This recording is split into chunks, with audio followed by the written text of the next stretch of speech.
The imaginary entity for my magazine is Jack, an 18-year-old currently in the transition from college to university. He spends his spare time going to concerts and hanging out with friends to consider the latest trends in fashion, music and social media. He spends a lot of his time on the internet and reading books to make sure he's up to date with the current affairs and hates to be kept out of the loop. He's learning enjoys going to festivals and playing his guitar. This has been created from my target audience's age, subculture and other information that would create my target audience and who would buy my magazine. My target audience is the age range from 16 to 25-year-olds. This is so I can aim at a younger audience by using younger brands and more colloquial language. One of my style models, Enemy, has a similar age range for their audiences, whereas my other style model, Q, ranges from 20s to 30s, an older age demographic. I patched each the audience of Enemy in order to be able to use the more modern indie bands and trends that tend to be younger, but I could also make my magazine appeal as a fashion accessory as well as an interesting read.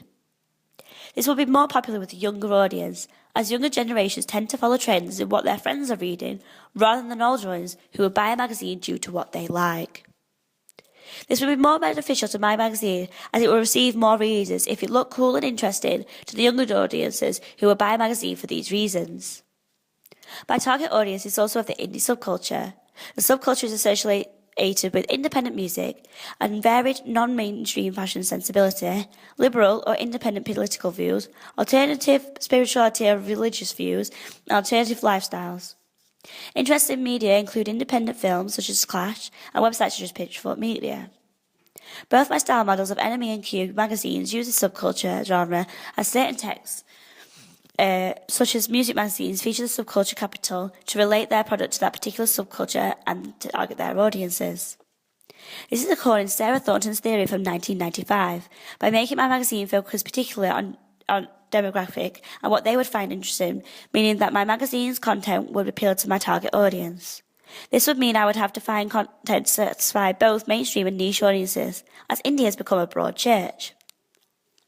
The word indie originated from the independent music scene, which would mean the non-signed artists or less well-known bands would have to be featured, which would attract a niche audience. However, nowadays, the word indie means independent spirit, and this is more common style where people dress similar and act largely the same. This would mean that larger known indie bands would have to be featured in my magazines such as the Wombats and the Arctic Monkeys in order to appeal to both demographics. I chose this particular subculture to target at, as their music is so varied and widely spread that it would be easy to construct a magazine for many different subculture categories, such as indie rock or indie pop, which would mean my magazine would be more popular and get more sales. My magazine is mostly males, as it was easier to attract a female audience using the same techniques I would to aim at men, rather than aim at women and lose out on male interest. This includes things such as an attractive woman on my front cover to appeal to the male audience, based on Laura Mulvey's male gaze theory from 1975, where women are objectified for male desire. This also links to Carl Rogers' theory from 1980 about an ideal partner, where the women would be used the type of girl a guy would like to find a relationship with. This has also attracted a secondary female audience through the second part of Carl Rogers' theory of ideal self, of attractive women appealing to the female audience, and it would be how they aspire to look like. The ABC One's percentage I have targeted at will be at 82%, as they would have more expendable income for luxuries such as buy my magazine. This is because my magazine is a monthly magazine, which would make it more expensive at £3.80 per issue, like Q, and therefore look more glossy and professional, printed on nicer paper. This makes for more in-depth articles and better reading, and as the connotation of magazine name of indie is indie because of subculture and indie because of more in-depth articles.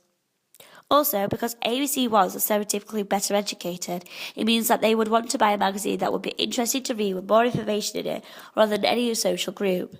And those who typically have a better education are more well off, meaning that the price for my magazine would be seen as acceptable. Also, my magazine's more niche artists are from Rotherham, Sheffield and Leeds, as these places have really good indie music scene. Jarvis Cocker and the Arctic Monkeys are from Sheffield and have become idols within the music industry.